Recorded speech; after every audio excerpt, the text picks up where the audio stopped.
Hello, and welcome to our presentation over our evaluation of www.nasa.gov. My name is Andrea, and I'm going to start us off with a brief introduction and background on NASA as a company. You might be asking yourself, why is it important to evaluate a government-funded website? Since its birth in the late 1950s, NASA has been the main source of information for all things space in North America. Its purpose as a public branch of research science is to inform the populace about everything that happens outside and sometimes inside of our atmosphere. NASA's website is not perusal friendly. If you arrive with a purpose, then the information can be easily found. But if you are simply there to browse, it is confusing to maneuver. This can inhibit the distribution of this information and discourage future searchers to continue browsing. Especially now, when the internet is the one thing everyone has in common, the more popularity the website gains, the more informed the public can remain, and the more interest can be sparked on the very relevant topic of space.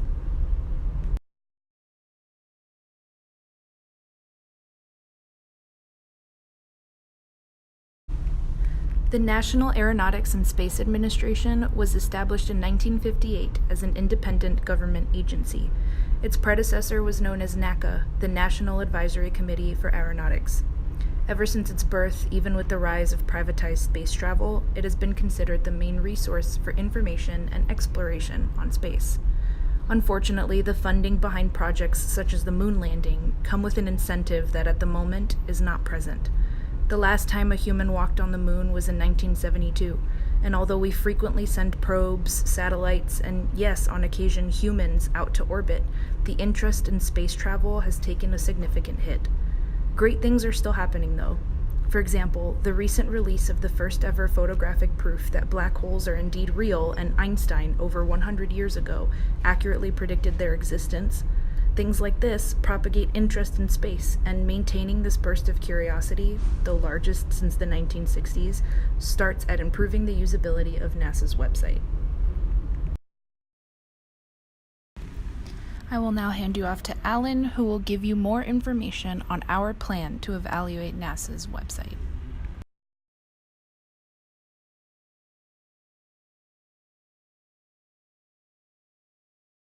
Before conducting the evaluation, the team came together to discuss the best approach on evaluating the NASA website. The team concluded it would be advantageous on targeting issues which harm the purpose of the website. The shared understanding was to use Jacob Nielsen's 10 heuristics for user interface design because it best dealt with the specific issues found throughout the site. These 10 heuristics are most widely used for user interface design evaluations. The heuristics serve more as a general rule of thumb rather than a strict technical guideline.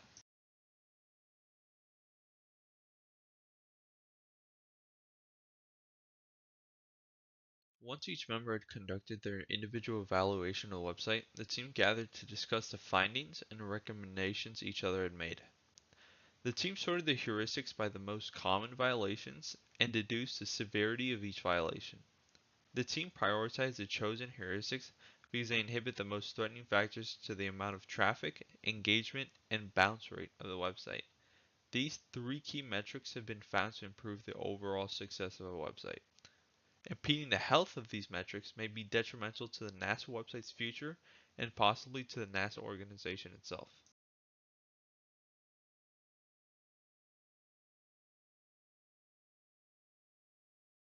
After gathering the information from each member's evaluation, the team decided to create a graph consisting of the total amount of violations of each heuristic.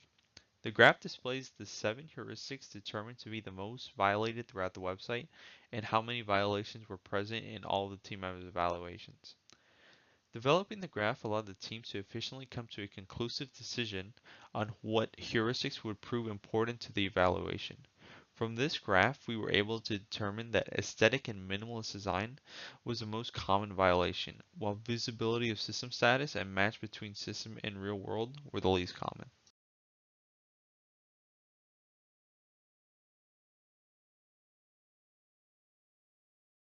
From the graph, the team was able to construct a chart detailing the chosen heuristics with a corresponding problem and recommendation.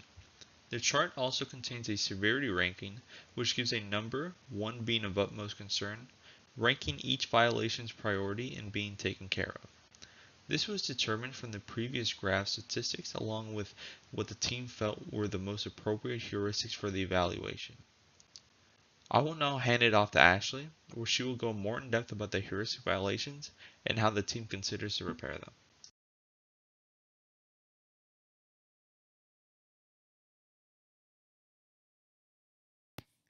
Thanks so much, Alan. For my portion of the presentation, I'll be going over our findings as a group of what heuristics were violated on NASA's government website. The first one being the aesthetic and minimalist design. The second, consistency and standards. Third, flexibility and efficiency of use. Fourth, recognition rather than recall. Fifth, error prevention. Sixth, visibility of system status. And seventh, match between system and real world.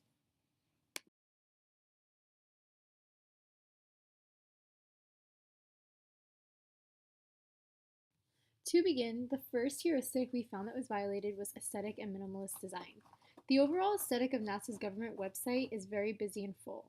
The amount of information is helpful, however, the way it's laid out on the website's platform is where the issue lies. This photo inserted here is the website's homepage, filled with a lot of different articles that you can skim through. However, the way it's laid out is extremely overwhelming and can lack motivation for viewers to stay and learn more on the website. They'll be more inclined to get overwhelmed and click away. By changing the articles on the homepage to a listed format where the audience can scroll down and see each article one by one, rather than placing them all bunched together in one place, will really help the overall aesthetic as well as the way we navigate the website itself.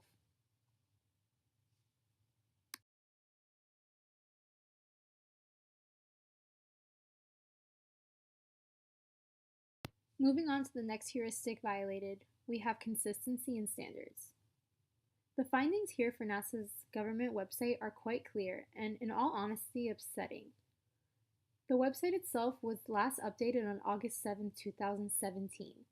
Here is inserted a clip from the website where it states the last updated date. Society is entrusting that this website gives accurate and up-to-date information, and it's failed to do so. This is disappointing and is something that needs to be fixed right away in order for NASA's official website to be credible with the knowledge it's giving. The recommendation we have here is that the information on the website needs to be up to date and should stay consistently updated for the future.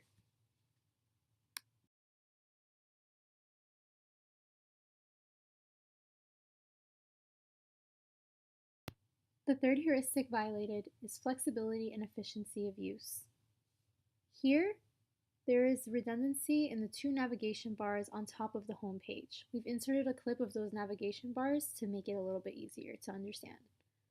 The contents in the second navigation bar appear in the first one. The repetitiveness is unnecessary and again inserts more information on the website than needed.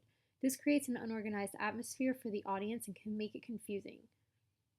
What we recommend here is that NASA's website should just integrate both navigation bars together and just keep it at one.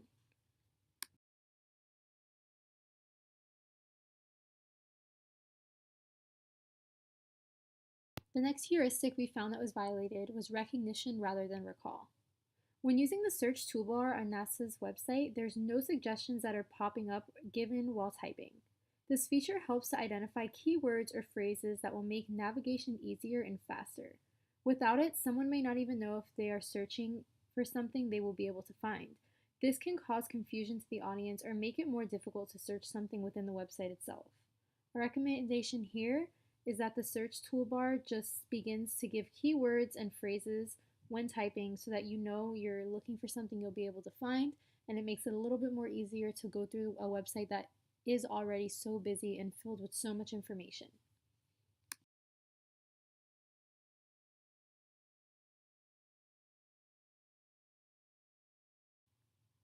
Error prevention is the next heuristic that we've found that was violated. Under the latest tab on NASA's government website, when an article is loaded, there is supposed to be today's news under the latest tab on the left-hand side of the page. Here is a photo inserted to make it a little bit more clear. The error here is that nothing actually ever loads and there's no daily news shown. This is an issue because it's being advertised, but yet it never works. The recommendation we have here would actually be two separate ones. The first one is to fix the system issue on the website to ensure daily news will load, and the second one is to take this feature out completely. This relates back to the overall function and aesthetic to the website. Without function, there's no reason for a feature. It also is not visually pleasing for the audience for there to be a loading tab the entire time you're reading an article. It's distracting and unorganized.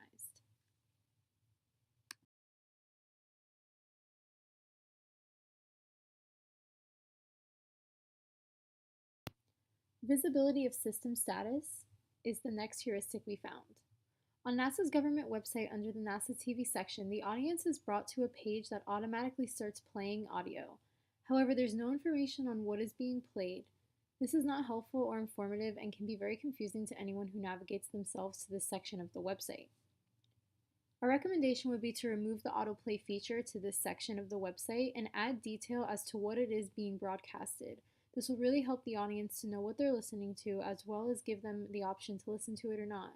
This will eliminate any confusion and make this feature more enjoyable and informative to the website's audience overall.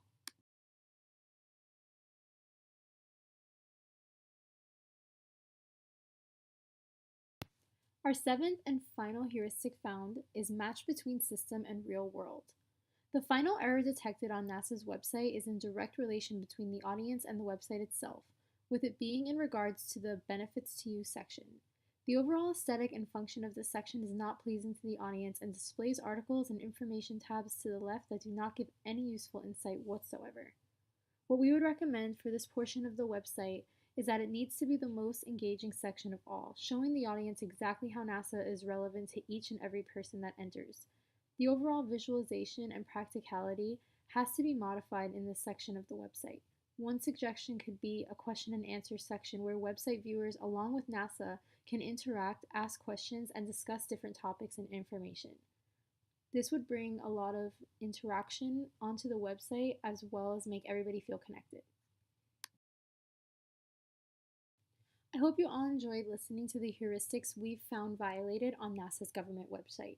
Now you'll be listening to Luivis go over our conclusion for our heuristics evaluation.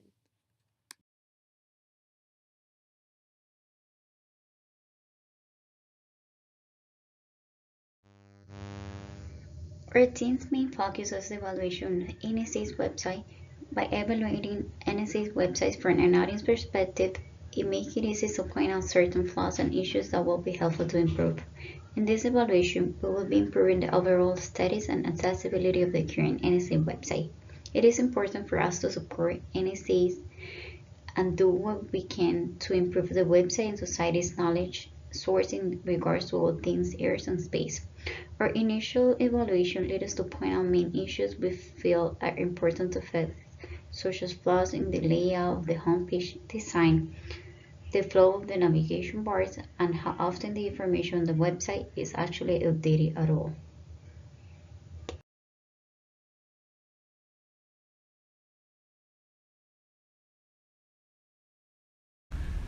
Thank you so much for listening to Team 6's evaluation over www.nasa.gov.